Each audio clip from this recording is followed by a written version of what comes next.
জয় মা তারা। নমস্কার বন্ধুরা, আমি জ্যোতিষী গৌতম কুমার। আজকে আমি আলোচনা করব 10ই ডিসেম্বর মঙ্গলবার থেকে তুলা রাশি তুলা লগ্নের জাতক বা জাতিকাদের ভাগ্যে বড়সড় পরিবর্তন ঘটতে চলেছে। কেননা 3টি গ্রহর প্রভাবে আপনাদের জীবন থেকে দুঃখ, কষ্ট, যন্ত্রণাগুলো দূর করে এবার কিন্তু আপনি স্বপ্নগুলো একটি একটি করে পূর্ণ করতে চলেছেন। আসুন আমরা জেনে নিই আপনার ভাগ্যে কি রয়েছে, ভালো না মন্দ। এই দুটো বিষয় নিয়ে আমি আপনাদের কাছে বিস্তারিতভাবে আলোচনা করব, কিন্তু ভিডিওটি না টেনে না কেটে সম্পূর্ণ দেখার চেষ্টা করুন। কেননা এই ভিডিওর মধ্যে আমি আপনাদের 10টি শুভ খবর জানাবো, তার পাশাপাশি কয়েকটি বিষয় আপনাকে সতর্ক অথবা সাবধান হতে হবে। তাহলে বন্ধুরা আসুন মূল পর্বে যাওয়া যাক। আপনি যদি তুলা রাশি অথবা তুলা লগ্নে জাতক বা জাতিকা থাকেন, আগামীকাল 10ই ডিসেম্বর মঙ্গলবার থেকে 31শে ডিসেম্বরের মধ্যে আপনার স্বপ্নগুলো একটি একটি করে পূর্ণ হতে চলেছে। কেননা 3টি গ্রহর প্রভাবে আপনারা প্রভাবশালী ব্যক্তি হতে চলেছেন। আপনার রাশির অধিপতি গ্রহ শুক্র, শুক্র শুভ অবস্থায় রয়েছে এবং শুক্রর দৃষ্টি রয়েছে আপনার রাশির 10ম ঘরে। 10ম ঘরকে মানা হয় কেরিয়ারের ঘর, কর্মের ঘর। তাই আপনার জীবন থেকে বাধা বিঘ্নগুলো এবার কিন্তু দূর করে সফলতার চাবিকাঠি আপনি পেতে চলেছেন। তাছাড়া আপনার রাশির 10ম ঘরে রয়েছে রাহুর দৃষ্টি। রাহু এমন একটি গ্রহ, রাতারাতি একটি গরিব মানুষকে কোটিপতি করে দিতে পারে। রাহুর দৃষ্টি রয়েছে আপনার রাশির 10ম ঘরে, কেরিয়ারের ঘরে, কর্মের ঘরে। তাই কর্মের ক্ষেত্রে কিন্তু আপনার সফলতা আপনি অর্জন করতে চলেছেন।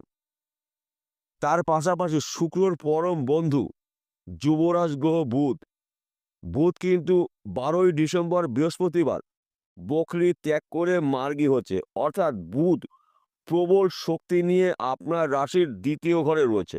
অর্থাৎ 2য় ঘরকে মানা হয় ধনস্থান, অর্থের ঘর, সঞ্চয়ের ঘর। আপনার জীবনে আর্থিক উন্নতি ঘটতে চলেছে। বুধকে মানা হয় বিদ্যার গ্রহ, বুদ্ধির গ্রহ, ম্যানেজমেন্টের কারক গ্রহ বুধ।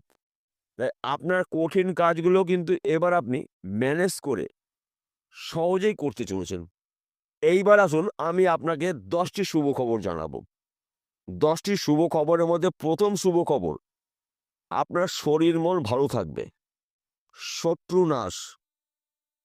স্বামী স্ত্রীর মধ্যে যদি ভুল বোঝাবুঝি থাকে, এবার কিন্তু ওই সমস্যার সমাধান হতে চলেছে। প্রেমিক অথবা প্রেমিকাদের মধ্যে যদি সম্পর্কে চিড় ধরেছিল, সম্পর্ক দূরত্ব তৈরি হয়েছিল, এবার কিন্তু আপনাদের স্পেশাল মানুষটি সারা জীবনের জন্য পেতে চলেছেন। অর্থাৎ আপনারা বুধের প্রভাবে এবার কিন্তু আপনাদের জীবন থেকে দুঃখ, কষ্ট, যন্ত্রণাগুলো দূর করে সুখ, শান্তি, সমৃদ্ধি ভোগ করতে চলেছেন। এবং আপনি যদি বিদেশে যাওয়ার জন্য চেষ্টা প্রচেষ্টা করেছিলেন, আপনি যেতে পারেননি, যাওয়ার মুখে বাধার সৃষ্টি হয়েছিল, সমস্যা তৈরি হয়েছিল, বাধামুক্ত জীবনযাপন আপনি করতে চলেছেন। বিদেশ থেকে ভালো একটি খবর পেতে পারেন। যদি আপনি বিদেশে যেতে পারেন, তাহলে ভালো কোম্পানিতে আপনি একটা চাকরি পেতে পারেন, অথবা বিদেশের কোনো একটি ব্যক্তির হাত ধরে কিন্তু আপনি বিজনেসও করতে পারেন। এবং যারা বিদেশে রয়েছেন তারা কিন্তু স্বপ্ন পূরণ করে দেশে ফিরতে চলেছেন। কিংবা আপনি যদি চাকরির জন্য চেষ্টা করেছিলেন, চাকরির ভালো খবর আপনি এবার পেতে চলেছেন। সেই চাকরি সরকারি হতে পারে, বেসরকারি হতে পারে, ব্যক্তি বিশেষে। কিংবা যারা চাকরি করছেন, চাকরি ক্ষেত্রে প্রমোশন প্রাপ্তি রয়েছে, পদে উন্নতি রয়েছে, মনের মতন জায়গায় পোস্টিং হতে পারে। কিংবা আপনি যদি ব্যবসা করেন, সেই ব্যবসা ছোট হতে পারে, মাঝারি হতে পারে, বড় হতে পারে। ওই ব্যবসা চলাকালীন আপনি হঠাৎ অধিক লাভজনক ব্যবসা করতে পারেন। কেননা 3টি গ্রহ শুভ অবস্থায় রয়েছে, তাই আপনার জীবনের শুভত্বগুলো কিন্তু এবার আপনি ভোগ করতে চলেছেন। তাছাড়া আপনি যদি এক্সপোর্ট ইম্পোর্টের বিজনেস করেন, এই সময়টা কিন্তু আপনার অনুকূলেই থাকবে। অর্থাৎ 2024 সালের শেষ প্রান্তে এসে ডিসেম্বর মাসের 10 তারিখ থেকে 31শে ডিসেম্বরের মধ্যে আপনার অনেক দিনের আশাগুলো একটি একটি করে পূর্ণ হতে চলেছে। আপনারা শুধু সুযোগের সৎ কাজগুলো যদি করতে পারেন, তবেই কিন্তু আপনি একজন কোটিপতি হতে পারেন। শুধু কোটিপতি নয়, বাড়ি, গাড়ি, বিষয় সম্পত্তির মালিক আপনি হতে পারেন। অর্থাৎ আপনি একটি শুভ খবরও হাতছাড়া করবেন না এবং একটি শুভ কাজও হাতছাড়া করবেন না। চোখ কান খুলে রাখুন, দেখুন আপনার জীবনে অনেক কিছু পরিবর্তন হতে পারে। তাছাড়া আপনি যদি এক্সপোর্ট ইম্পোর্টের বিজনেস করেন, এই সময়টা কিন্তু আপনার শুভ।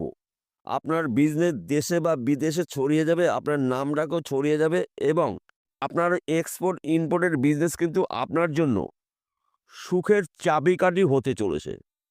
আর্থিক দিক থেকে আপনি শক্তিশালী হতে চলেছেন। তাছাড়া আপনারা যদি অনলাইনের সাথে যুক্ত থাকেন, শেয়ার বাজারে টাকা লগ্নি করছেন, ব্যাটিং করছেন, মার্কেটিং করছেন কিংবা অনলাইনে যে কোনো কাজের মধ্যে আপনি যুক্ত রয়েছেন, আপনি রাতারাতি ধনী ব্যক্তি হতে পারেন। যেহেতু রাহু রয়েছে আপনার রাশির দশম ঘরে, আয়ের ঘরে রয়েছে রাহুর দৃষ্টি। তাই রাহুর দৃষ্টির ফলে কিন্তু আপনি কর্মক্ষেত্রে সফলতা আপনি অর্জন করতে চলেছেন এবং মাঝে মধ্যে আপনারা দু এক ঘর লটারি টিকিট কাটতে পারেন। কারণ রাহু কিন্তু একমাত্র গ্রহ ফটকা আয় উপার্জন করে দেয় রাহু। এবং আপনারা যদি ফটকা কোনো বিজনেসের মধ্যে যুক্ত থাকেন, এই সময়টা কিন্তু আপনার জন্য অনুকূলই থাকবে। অর্থাৎ এই 20টা দিন আপনার জন্য শুভ দিন। এইবার বলবো কোন কোন বিষয়ে আপনাকে সতর্ক অথবা সাবধান হতে হবে। প্রথমত, গোপন কথা গোপন রাখার চেষ্টা করবেন। কারো সঙ্গে আলোচনা করবেন না, কেননা আপনার কথা যদি অন্য কোনো ব্যক্তির কানে গিয়ে পৌঁছায়, সেই ব্যক্তি কিন্তু আপনার গোপনে ক্ষতি করার চেষ্টা করবে এবং সেই ব্যক্তি আপনাকে এতটাই ক্ষতি করবে, সেই ক্ষতি কিন্তু পূর্ণ হবে না। অর্থাৎ চেষ্টা করবেন গুরুত্বপূর্ণ কথাগুলো কারোর সঙ্গে আলোচনা না করাই আপনার এই সময়টা শুভ। তাছাড়া আপনি যদি যানবাহন চালান, 2 চাকা হতে পারে, 4 চাকা হতে পারে, অধিক চাকা হতে পারে, গাড়ি ধীর গতিতে চালাবেন এবং ওই গাড়ি আপনার নিয়ন্ত্রণ রেখে গাড়ি চালাবেন এবং রাস্তা দেখে শুনে পারাপার হবেন। কেননা 2024 সালটা কিন্তু শনিদেবের বছর, তাই বন্ধু গুলিয়ে ফেললে চলবে না। তার পাশাপাশি আরেকটি কথা বলি, প্রত্যেকটা ভিডিওতে বলি, আজকেও বলছি, আপনার জন্মকুণ্ডলী অভিজ্ঞ জ্যোতিষী দিয়ে বিচার করে নিন। যদি আপনার জন্মকুণ্ডলীতে রাহু অথবা শুক্র বা বুধ এই 3টি গ্রহের মধ্যে একটি বা 2টি গ্রহ যদি দোষযুক্ত থাকে, তাহলে কিন্তু আমার কথাগুলো সম্পূর্ণ আপনার সঙ্গে মিলবে না। আর যখনই মিলবে না তখনই কিন্তু আপনি আমার সম্পর্কে ভুলভাল বক্তব্য মন্তব্য করবেন। তাই প্রথম আপনাকে জানতে হবে আপনার জন্মকুণ্ডলী কী অবস্থায় রয়েছে।